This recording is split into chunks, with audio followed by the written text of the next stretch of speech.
Miremos entonces Efesios 4:17.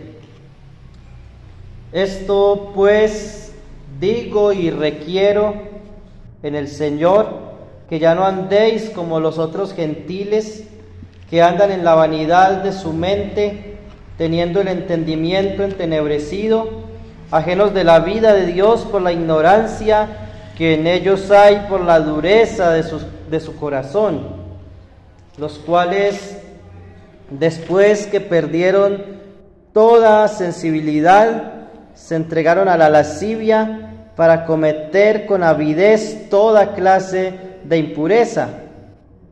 Mas vosotros no habéis aprendido así a Cristo, si en verdad le habéis oído y habéis sido por él enseñados conforme a la verdad que está en Jesús.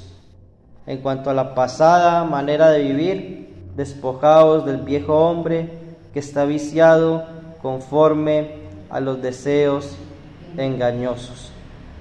Dejémoslo hasta ahí, aunque no hay punto al final, como dije. Vamos a dejar el texto hasta allí. Dice este texto: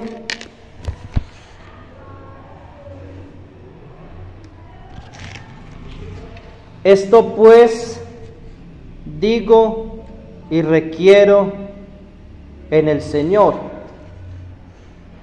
Recordemos que Pablo viene hablando en este capítulo 4 acerca de la unidad del Espíritu y de cómo esa unidad se manifiesta visiblemente en la iglesia local a través del uso de los dones espirituales dentro de la iglesia local. Eso es lo que vimos en los estudios anteriores, cómo por medio del funcionamiento de los dones se manifiesta visiblemente esa unidad y la iglesia va creciendo, como leímos al final, va creciendo en amor a través de los dones ejercidos por cada uno de los miembros. Hablábamos de algunos dones especiales dados en la iglesia para edificación de la iglesia.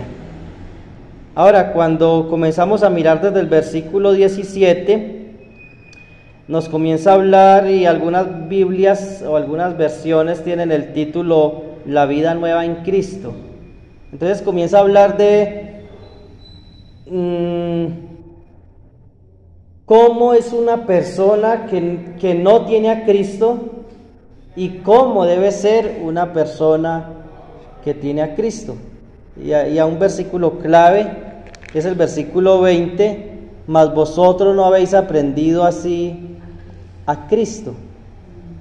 Entonces el texto que hemos leído nos habla de cómo son los paganos, o como dice ahí en la Reina Valera, cómo es la vida de un gentil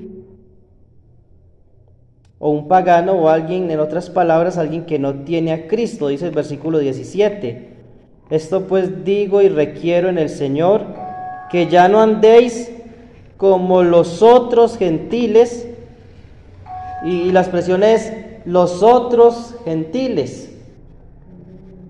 Esta expresión, aunque es la misma palabra que se usa para referirse a los no judíos, una persona no judía era conocida como gentil. La palabra se puede traducir como alguien del confín, es decir, alguien que está fuera de la nación, un extranjero.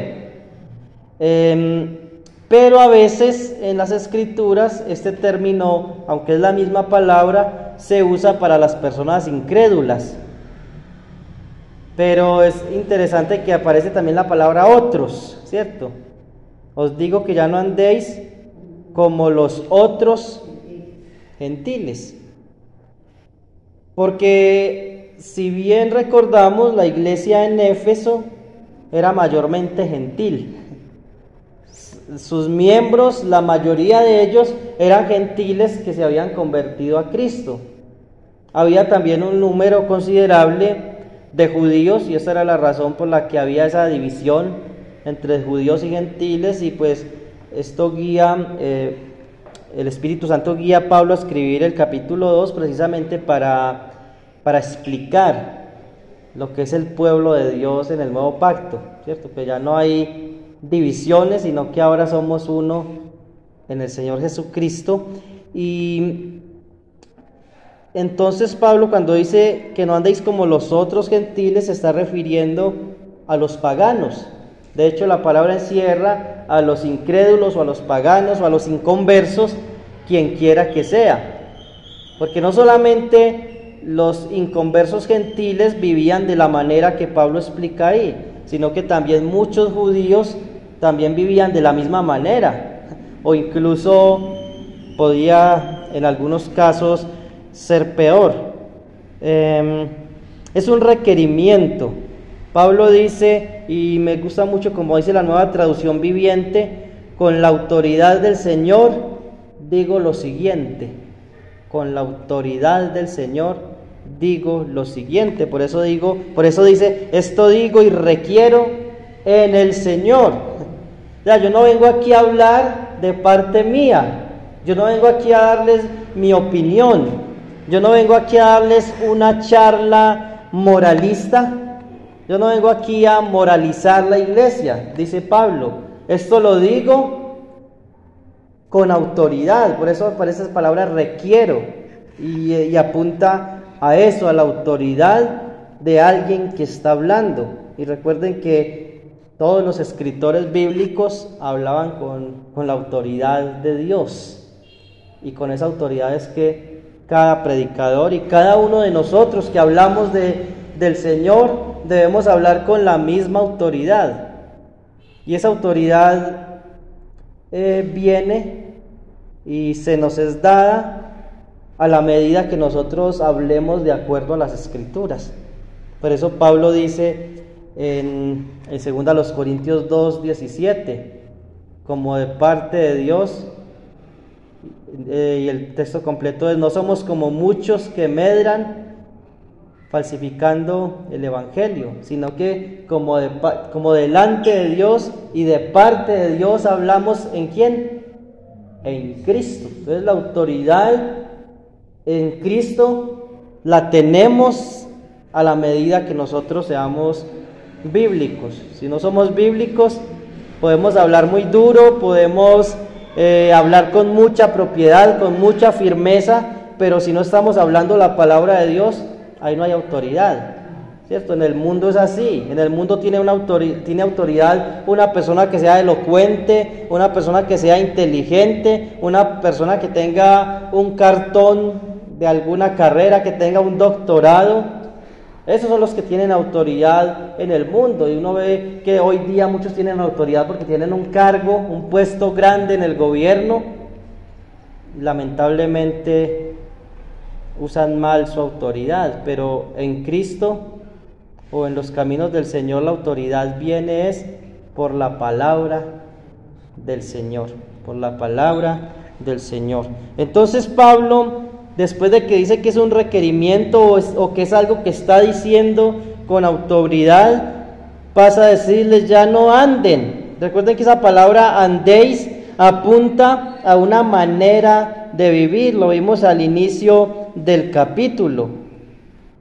Apunta a una manera de vivir. Ya no andéis, eso lo vemos en el versículo 1, ¿cierto?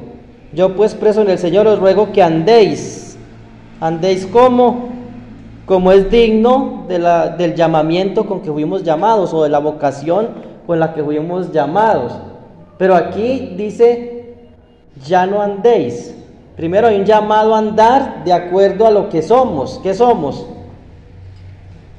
¿Qué somos? Creyentes, cristianos, hijos de Dios. Hijos de Dios.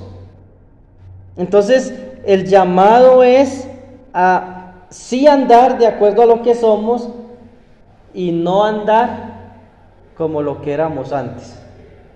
¿Y cómo éramos antes? Pues Pablo da una descripción, y recuerden, usa la palabra gentil no para referirse a los que no eran judíos, porque recuerden, miles o millones de judíos para el tiempo de que se escribe Efesios, también eran inconversos y también eran paganos, como hoy, ¿cierto? Hay miles de israelitas y la mayoría de ellos son paganos, no han sido circuncidados de corazón, como dice la Escritura que debemos serlo, ¿cierto? Refiriéndose a la conversión. Dice que esos gentiles, en primer lugar, dice que andan en la vanidad de su mente. Eso lo podemos ver en todos lados. Cuando habla de una vanidad de mente, está hablando de que aunque muchas personas tengan mucho conocimiento en muchas áreas, si no tienen el conocimiento de Dios, si no tienen el conocimiento del Evangelio, tienen una mente vana. Y esto uno lo tiene que decir con mucho cuidado, pero es una realidad, que el inconverso se puede ofender al escuchar esto. Obviamente nosotros no vamos a llegar a un incrédulo y decirle, si usted no tiene el Evangelio, usted tiene la cabeza vacía, usted es un cabeza hueca. Pues no le vamos a decir tal vez en esas palabras, pero sí tenemos que mostrarle que hay un conocimiento que es el único que vale la pena tener, y es el conocimiento del Evangelio. Hay muchas personas, como decía hace un momento, muy inteligentes, y si usted le gusta seguir de pronto noticias o programas radiales o cosas así, uno se puede dar cuenta que hay personas muy inteligentes y con mucho conocimiento en muchas cosas. Estos políticos en esos debates se desenvuelven muy fácil, conocen mucho el tema de la política, otros conocen muy bien la filosofía, la historia de todas las guerras que han habido, la historia de la filosofía y todo esto. Otros se van por el lado de la ciencia, muchos científicos muy inteligentes, pero todo esto es vano. Es más, si traemos esto al campo espiritual, aún muchas personas que tienen mucho estudio teológico, pero que no tienen a Cristo y no conocen a Cristo, esto es vano. De nada sirve tener mucho conocimiento. Y recuerden que la cultura griega había invadido todo el imperio en aquel entonces. Cuando en la época de los profetas del Antiguo Testamento, cuando un imperio caía totalmente. O sea, cuando caen los asirios, cae el imperio completo. Cuando caen los babilonios, el imperio cae y se renueva con los medos y los persas. Pero cuando llega el imperio griego, ellos hacen una tarea se le llamaba esto helenizar la cultura, todo el territorio, y helenizar significaba, en otras palabras, llevar la cultura griega a todos los lugares donde ellos llegaban. ¿Cómo? Exacto, y los judíos, y donde quiera que ellos llegaban, ellos traían la cultura. Y recuerden que Éfeso no es en Grecia, o sea, los griegos inicialmente surgen en Grecia, pero Éfeso queda en lo que es Asia Menor, en la parte de lo que ahora es Turquía, pero hasta allí llegó el helenismo, es decir, la cultura griega. De hecho, las construcciones, los dioses que adoraban en Éfeso eran dioses griegos. Las construcciones eran construcciones griegas. Y adivinen qué más había llegado a Éfeso: la filosofía. O sea, todo esto que les encantaba. ¿Recuerdan cuando Pablo llega a Atenas en Hechos 17? La gente quería escuchar cosas nuevas, cosas novedosas. De hecho, le hicieron rueda a Pablo porque dijeron: vamos a ver qué cosa nueva nos trae este palabrero, ¿cierto? Este hombre. Ya, ellos eran amantes del conocimiento, amantes de lo que ellos llamaban sabiduría, de lo que ellos llamaban ciencia, amaban también el arte.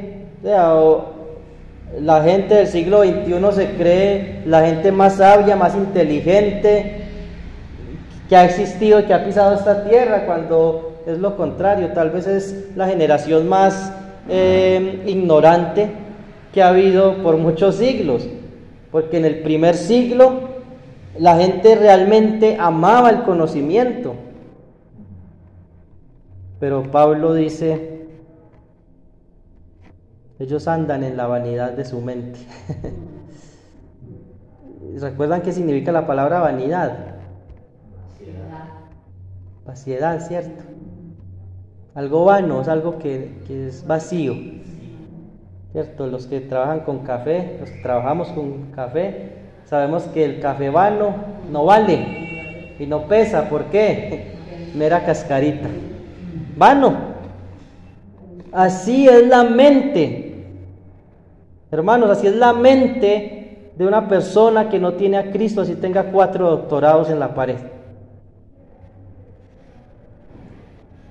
Es vanidad, porque hay un solo conocimiento que vale la pena adquirir, y que gloria a Dios, que en su misericordia, en su gracia, Él nos llamó. Recuerden, el versículo 1 dice que es un llamamiento, es un llamamiento, es un llamamiento que Él nos hizo.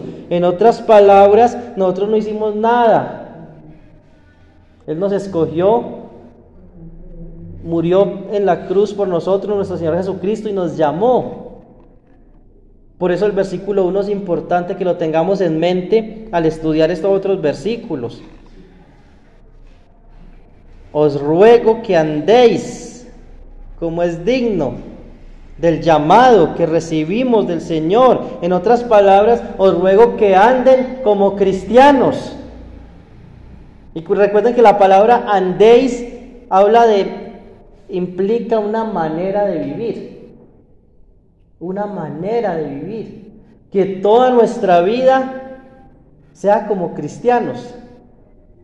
Y el contraste en el versículo 17 es que ya no andéis o que ya no viváis como mundanos.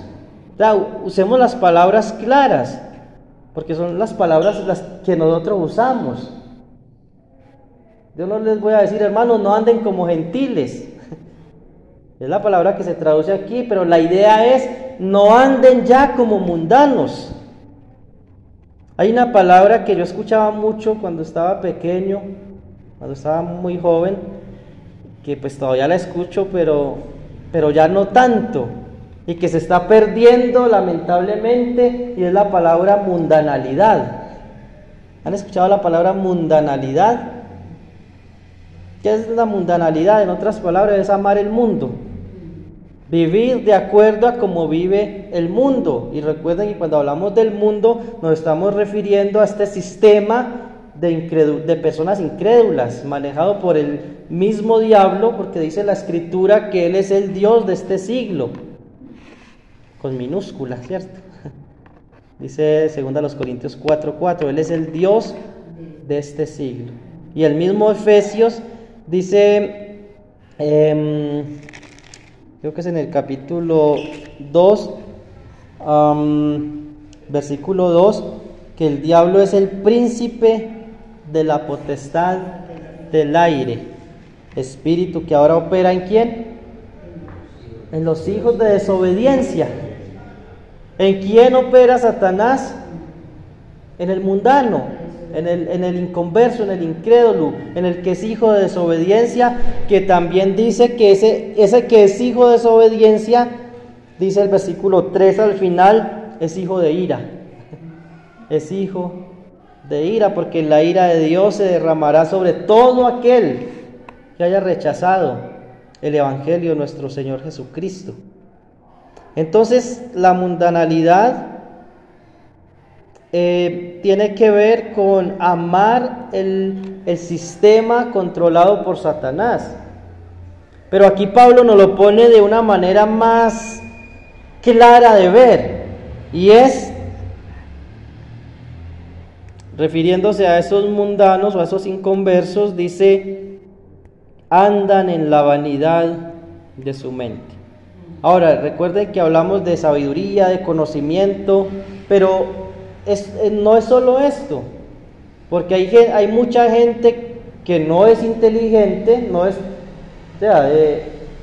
en el mundo, en la sociedad, hay personas, hay diferentes niveles, digámoslo así, de intelecto o de inteligencia, ¿cierto? Eso es muy claro, ¿cierto? En todo lugar lo podemos ver, aún en las familias se ve que algunos hijos son más inteligentes que otros,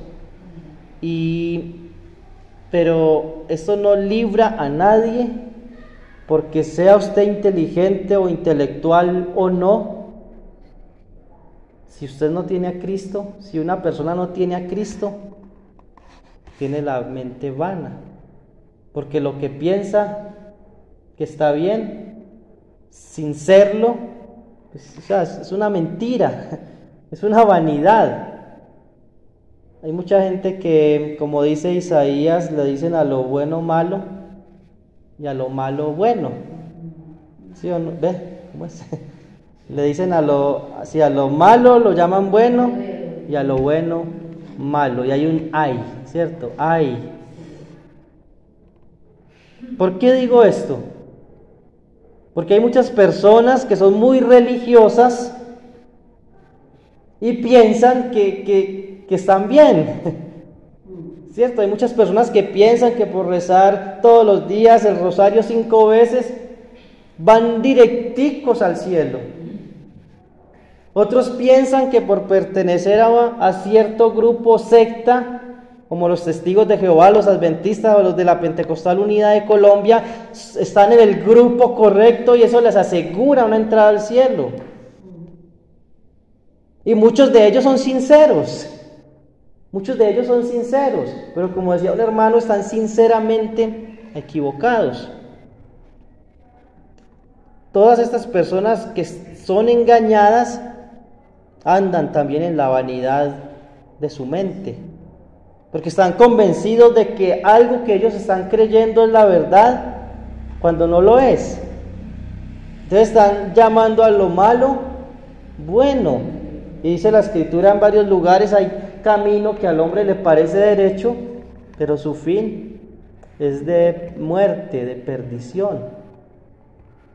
Entonces la vanidad de la mente, no pensemos que se refiere solamente a los científicos o a los ateos, sino que hay muchas personas que están en la vanidad de sus mentes. Estas creencias religiosas, estas sectas, llevan a las personas a que su vida también refleje lo que hay en su corazón, que en realidad es incredulidad. Dice el versículo 2, teniendo el entendimiento entenebrecido. Ya hemos hablado de eso. La palabra entenebrecido significa oscurecido, ¿cierto? Literalmente, o en tinieblas. Tienen el entendimiento oscurecido, ajenos de la vida de Dios por la ignorancia que en ellos hay. Hermanos, esto lo está hablando no de un grupito en particular. Aquí no está hablando solo de los ateos, de los homosexuales, de los políticos. Aquí está hablando de todo aquel que no tiene a Cristo. Todo aquel que no tiene a Cristo tiene el entendimiento oscurecido y no se ilumina ese conocimiento hasta que el Señor Él mismo no dice, como en el Antiguo Testamento le dice a esos huesos secos, vive, vive. Eso tuvo que ocurrir en nosotros. Nosotros estábamos muertos, dice el capítulo 2, versículo 1. Estábamos muertos en delitos y pecados. Pero ¿qué dice? Él nos dio vida. Así que cuando estábamos sin Cristo, todos teníamos el entendimiento oscurecido, todos estábamos ajenos de la vida de Dios por la ignorancia que había en nosotros. En otras palabras, no disfrutábamos la vida, porque no hay vida sin Dios. sea, la vida está en Dios. Dice un catecismo de esos catecismos antiguos que usaban los puritanos, los reformados, el catecismo menor de Westminster, creo que es la pregunta 1, dice algo así como ¿cuál es el propósito de la vida o el fin de la vida del creyente? Y la respuesta es el fin de nuestra existencia es glorificar a Dios y gozar de Él por siempre. O sea, el propósito, el fin de nuestra existencia, número 1, glorificar a Dios. Y eso encierra todo. Vivir para la gloria de Dios encierra servirle, encierra entregar todo por Él, encierra todo lo que hay virtuoso en la vida cristiana. Eso es glorificar a Dios. Pero también dicen estos hermanos, y disfrutar de Él por siempre, o gozar de Él por siempre, hermanos, porque en Cristo hay vida.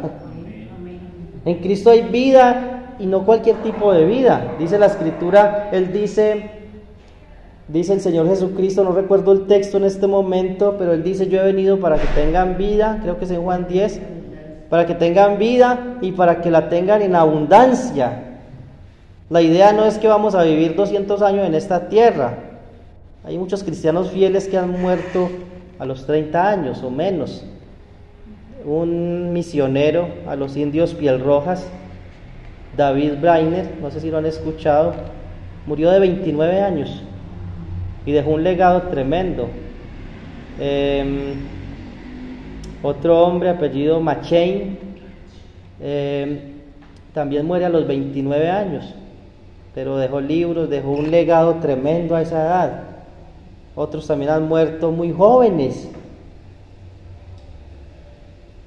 Así que una vida en abundancia no se refiere a una vida muy larga, sino a una vida plena en Cristo. Una vida plena en Cristo.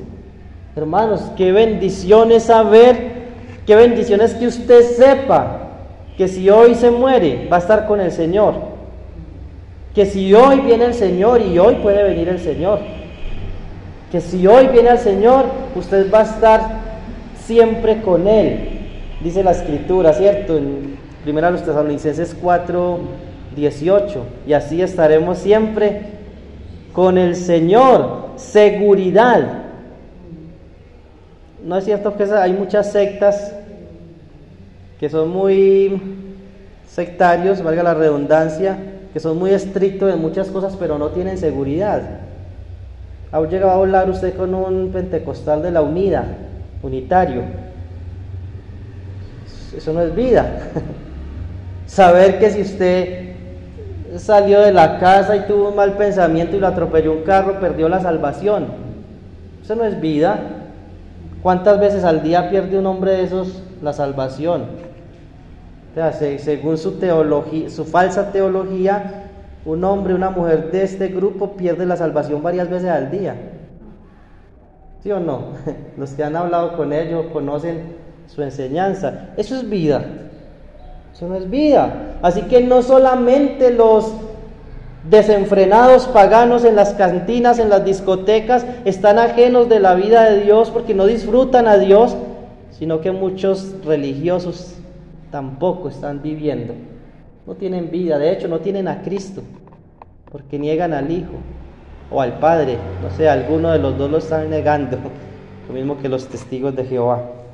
Entonces dice, ajenos de la vida de Dios por ignorancia, la ignorancia que en ellos hay por la dureza de su corazón. Entonces es un problema de corazón. El problema aquí, aunque se manifiesta de una manera intelectual, muchas veces el problema es moral. Es un corazón duro. Cuando hay dureza de corazón, usted va a tratar por todas las formas ganarse el favor de Dios con su esfuerzo, y eso lo termina llevando a una secta, o simplemente ignorando a Dios, ignorando el Evangelio y la palabra de Dios, y vivir una vida desenfrenada, anestesiada, ¿cierto? Con licores, con drogas, con tantas cosas, porque en realidad lo que hay en esas personas es un vacío tremendo que solo lo puede llenar Cristo. Solo el Evangelio lo puede llenar y nosotros lo hemos experimentado. Nosotros lo experimentamos, solo Cristo con su Evangelio pudo llenar ese vacío que nada pudo satisfacer. Ni el conocimiento, ni los vicios, ni el mundo, ni las diversiones, nada pudo llenarlo. El problema era del corazón, el problema era una dureza tremenda que había en el corazón. Hasta que Cristo no vino y nos dijo, vive, vive. Nosotros no pudimos venir a esta vida plena en Cristo. 19 dice que los cuales después que perdieron toda sensibilidad, se entregaron a la lascivia para cometer con avidez toda clase de impureza. Ya la gente peca y no, insensible, hay insensibilidad. Ahora viendo noticias de guerras y todas estas cosas que estamos viendo en el mundo actualmente, uno ve que ya no hay sensibilidad, de que un soldado, un mercenario puede llegar y matar una familia entera. Lo mismo un terrorista, ¿cierto? Llegar y matar como si nada, o sea, ya. Y escuchaba un político de estos decir que la misión de ellos era exterminar a estos terroristas sin importar toda la sangre que tuviera que correr. Entonces pensaba yo, porque estaba estudiando esto y escuchar eso, han perdido toda sensibilidad. O sea, ya matar a un ser humano es como si fuera matando una gallina. Pero no solo eso, sino que todo el que no tiene a Cristo vive una vida de pecado y es insensible al pecado. Insensible al pecado. Cualquier pecado que sea, ya no hay sensibilidad. Pero noten que cuando dice que se entregaron a la lascivia, eso es desorden y desenfreno sexual. Es interesante que dice que para cometer con avidez toda clase de impureza. Toda clase de impureza. Y me llamó mucho la atención esa palabra avidez. Y yo pensaba que esa palabra tenía mucho que ver con atrevimiento. Entonces, nunca le había puesto mucha atención a esa palabra en la Reina Valera. Yo pensaba que significaba atrevimiento, pero mirando esta palabra tiene mucho que ver con avaricia o con codicia o ambición. Es interesante, ¿cierto? Y se traduce también como avidez. Tal vez en España esta palabra es más común, pero en nuestro contexto latino la palabra más común es avaricia o codicia o ambición. O puede significar también algo exigido, o sea, yo quiero algo y lo exijo. Entonces la idea aquí es que estos hombres dice que cometen con avidez toda clase de impureza. Cuando hay un corazón sin Cristo, cuando hay un corazón muerto, no hay sensibilidad, pero lo que sí hay es codicia. Codicia, ojo, es una palabra muy amplia, que no tiene que ver solamente con el dinero, ¿cierto? A veces escuchamos la palabra codicia o ambición o avaricia y pensamos en el dinero, ¿cierto? Se usa mucho en las escrituras para referirse a los que quieren enriquecerse, pero usted puede tener avaricia o codicia de muchas cosas. De hecho, en los mandamientos dice: no codiciarás ni la mujer de tu prójimo, ni su casa, ni su buey, ni su asno, ¿cierto? Porque la codicia no es solamente codiciar algo material. Entonces, es interesante que dice que el problema, hermanos, está en el corazón, es en un corazón no regenerado por la obra del Señor. Y esa palabra, voy a leer unos versículos en Marcos 7:22, por ejemplo. Marcos 7:22 dice: los hurtos, las avaricias, las maldades, el engaño, la lascivia, la envidia, la soberbia, la insensatez, todas estas maldades de dentro salen y contaminan al hombre. ¿Dónde está el problema? Del corazón. El Señor Jesús dice: del corazón salen todas estas cosas. De hecho, anteriormente dice en el 21, dentro del corazón salen los malos pensamientos, los adulterios, las fornicaciones, los homicidios, las avaricias. Ahí es donde radica el problema. Y les dijo, Lucas 12:15, y les dijo: mirad y guardaos de toda avaricia. Toda clase, toda especie de avaricia. Porque hay avaricia de dinero, de querer enriquecerse. Pero también hay avaricia de ¿qué? De todo lo que se le pueda poner a la lista. Deseos sexuales, avaricia de venganza, avaricia de ser más grande que los demás, avaricia de desquitarse, avaricia de sobresalir, de fama, de poder. Todos esos deseos que no son puros en el corazón son avaricia. Por eso dice el texto que cometen con avidez toda clase de impurezas.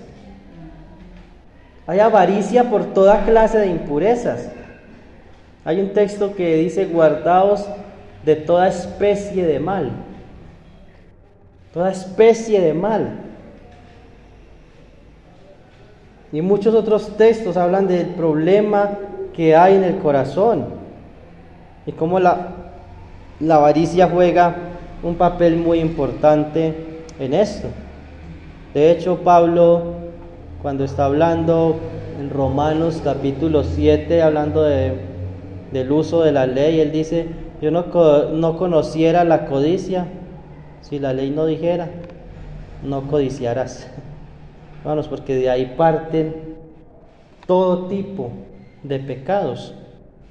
Y dice el versículo 20: mas nosotros no habéis aprendido así a Cristo. Anden como cristianos, versículo 1. Versículo 17: no anden como mundanos. Entonces la idea es: ¿cómo debemos andar? Como Cristo. No, mas vosotros, mas ustedes, no habéis aprendido así a Cristo. Lo voy a leer en otra versión. Dice la Nueva Traducción Viviente. Me embolató el texto. Pero eso no es lo que ustedes aprendieron acerca de Cristo. No me parece tan precisa esta versión como la Reina Valera. Pero vosotros no aprendisteis así a Cristo, dice la Biblia textual. La idea es que el creyente aprendió a Cristo. La idea no es que nosotros aprendimos algo acerca de Cristo, sino que nosotros aprendimos de Cristo mismo y nosotros aprendemos a Cristo mismo. Es algo así como, por ejemplo, dice en Hebreos capítulo 1, Dios, habiendo hablado muchas veces y de muchas maneras en otro tiempo a los padres por los profetas, en estos postreros tiempos nos ha hablado por el Hijo. La idea es: nos ha hablado en Hijo. En el original esa es la idea. Nos ha hablado en Hijo. Es decir, Él nos habló en Cristo. La idea aquí no es que nosotros aprendimos algo acerca de Cristo, sino que nosotros aprendimos a Cristo o de Cristo mismo. Es interesante ver que los profetas, cuando profetizaron, ellos hablaron de parte de Dios, pero como dice la escritura en 1 de Pedro 1, era el Espíritu de Cristo quien hablaba por medio de los profetas. 1 de Pedro 1:10 dice: los profetas que profetizaron de la gracia destinada a vosotros inquirieron diligentemente e indagaron acerca de esta salvación, escudriñando qué persona y qué tiempo indicaba el Espíritu de Cristo que estaba en ellos, el cual anunciaba de antemano los sufrimientos de Cristo y las glorias que vendrían tras ellos.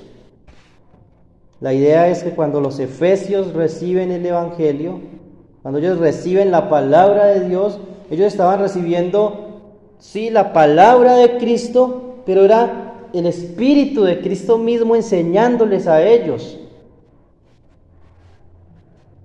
Ahora, el texto también puede indicar el testimonio visible de Cristo, es decir, la manera en que Cristo enseñó cuando estuvo aquí en la tierra y cómo Él predicó, pero vivió una vida acorde a la palabra de Dios.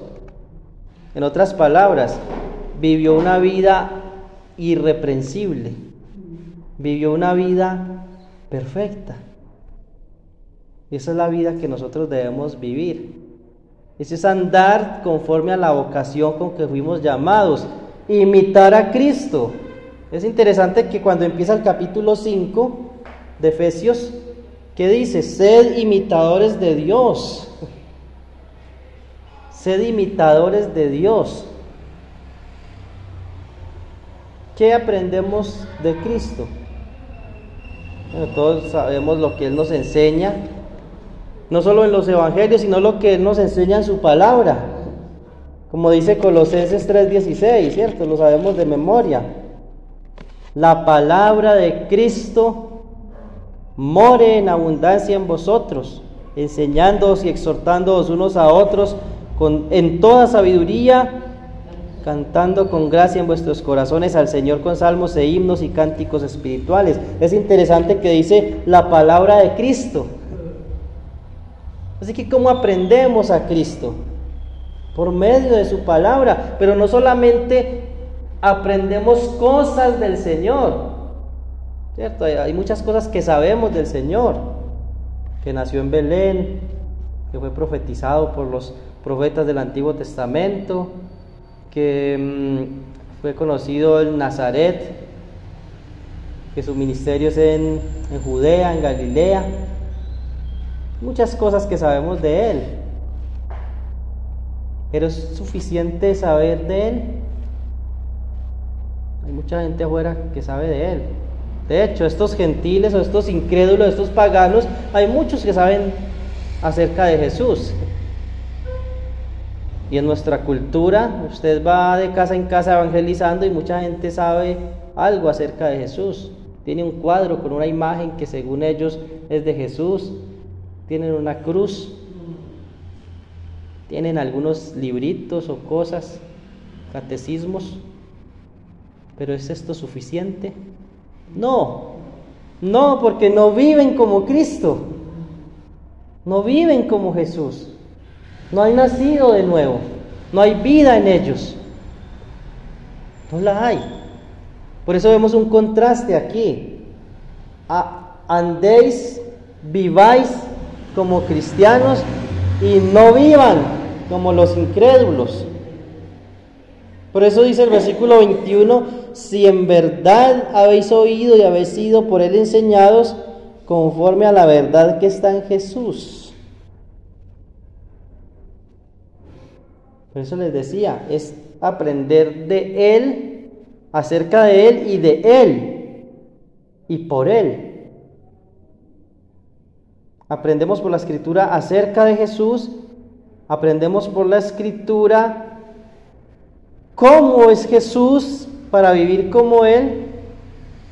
Y en general, lo que aprendemos de la Escritura, lo aprendemos de Él. Porque dice que la verdad está en Jesús. Él es la verdad. Él no solamente enseñó la verdad o trajo la verdad, ni dijo la verdad solamente, sino que Él dijo: yo soy el camino y la verdad y la vida, y nadie viene al Padre si no es por mí. Juan 14:6. También dice, santifícalos en tu verdad, tu palabra es verdad. Hubo un hombre que preguntó por la verdad, pero no quiso escuchar a la verdad. Pilato, ¿cierto? Juan 18. Este texto que leímos en Efesios dice: conforme a la verdad que está en Jesús. Y dice: si en verdad la habéis oído y habéis sido por Él enseñados, conforme a la verdad que está en Jesús. ¿En verdad hemos oído? ¿Hemos sido por Él enseñados? ¿Cierto? Es una pregunta que deberíamos hacernos. ¿Hemos sido enseñados por Jesús? ¿No es verdad que muchas personas siguen a hombres y aprenden de hombres sin importarles que no sean muy bíblicos? Es más, muchas personas se fueron de la iglesia, se han ido de la iglesia, porque ciertas personas que les enseñaban ya no están. La pregunta es: ¿fueron esas personas enseñadas por Cristo?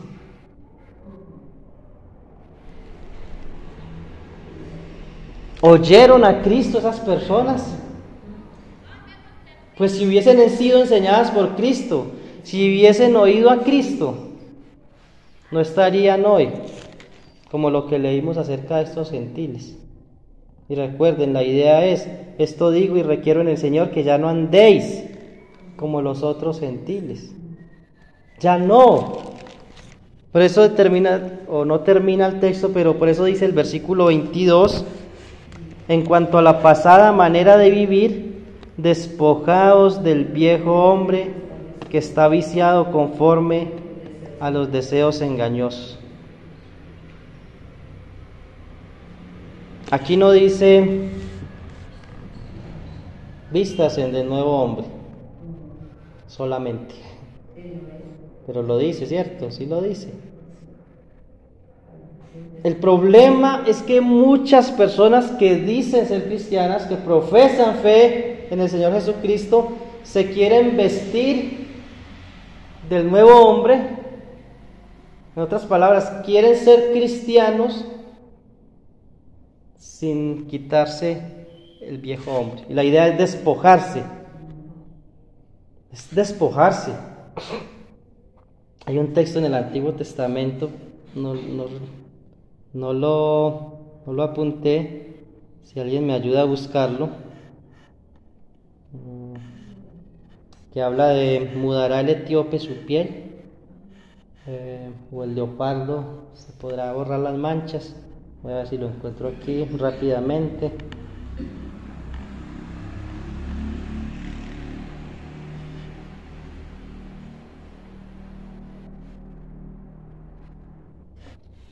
Listo, lo encontré.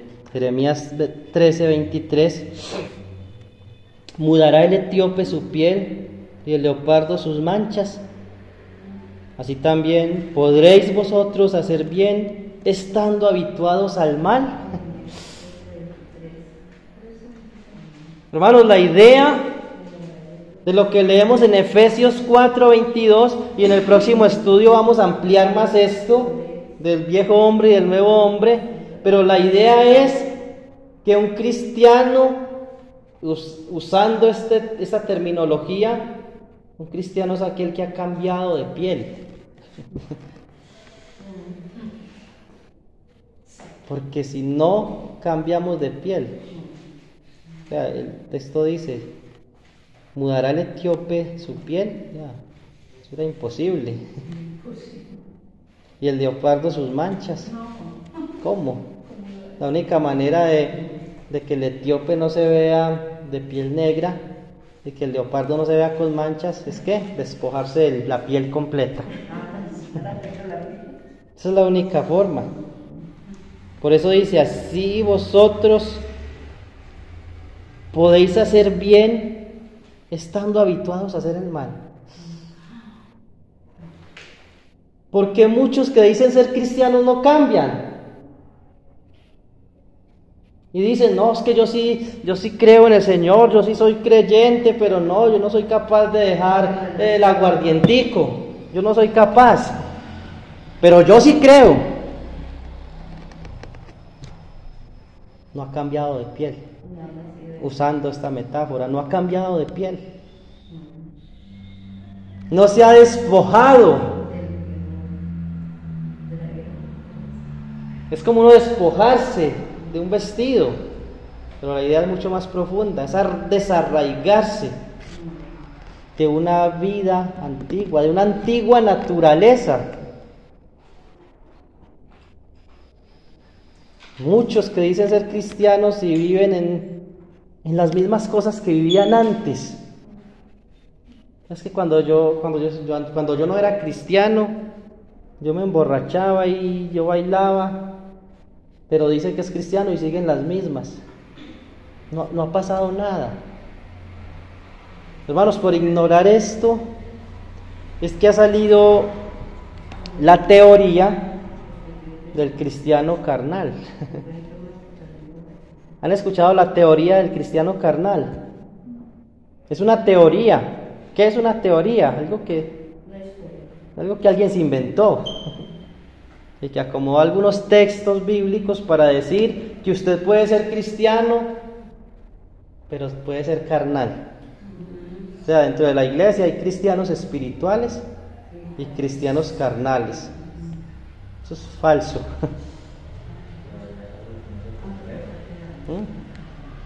¿Usted es cristiano, sí o no? Recuerdo en el 2006 creo que fue, un librito pequeñito que me regalaron. ¿Eres cristiano, sí o no? La idea de ese librito es, no hay alternativa.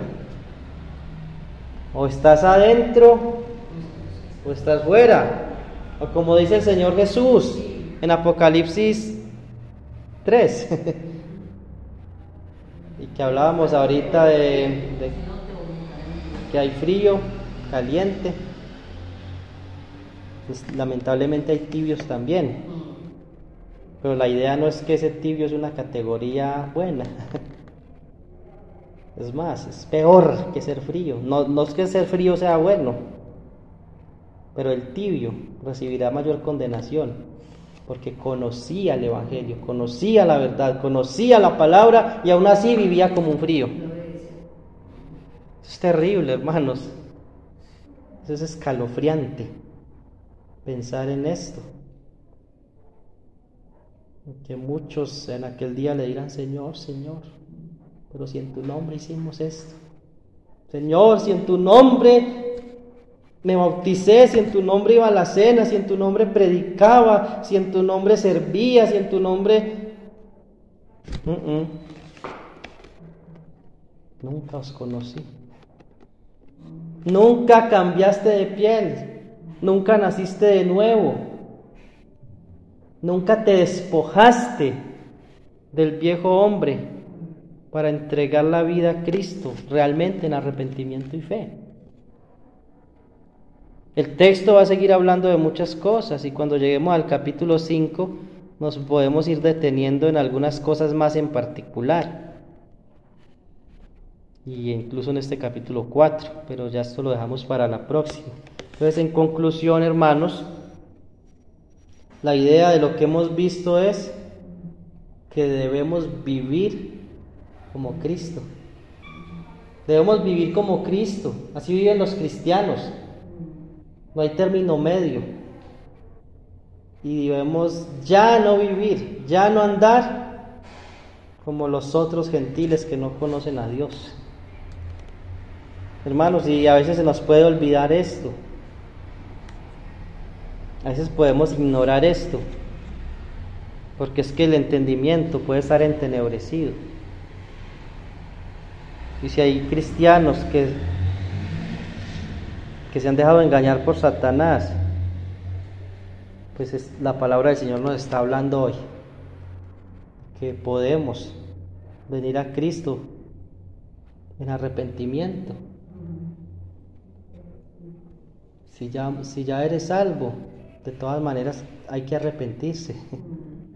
No para salvación, porque uno es salvo de una vez y para siempre. Pero el Señor Jesucristo les dice a los hermanos, a los cristianos en Éfeso, precisamente, en Éfeso, mira bien de dónde has caído y arrepiéntete. ¿De dónde hemos caído? ¿Por qué terminamos a veces haciendo cosas tan mundanas? Aplaudiendo o aceptando cosas tan mundanas como si nada pasara. ¿Por qué? Debemos reflexionar desde dónde para acá nos comenzamos a dejar adormecer por Satanás y arrepentirnos, despojarnos totalmente y pedirle primeramente al Señor que nos ayude, porque es con el poder del Espíritu Santo. Dice el versículo 23, y renovados en el espíritu de vuestra mente. Entonces, hermanos, dejemos hasta aquí. La próxima, con la ayuda del Señor, seguimos. Que el Señor bendiga su palabra y nos ayude cada día a recordar estas cosas.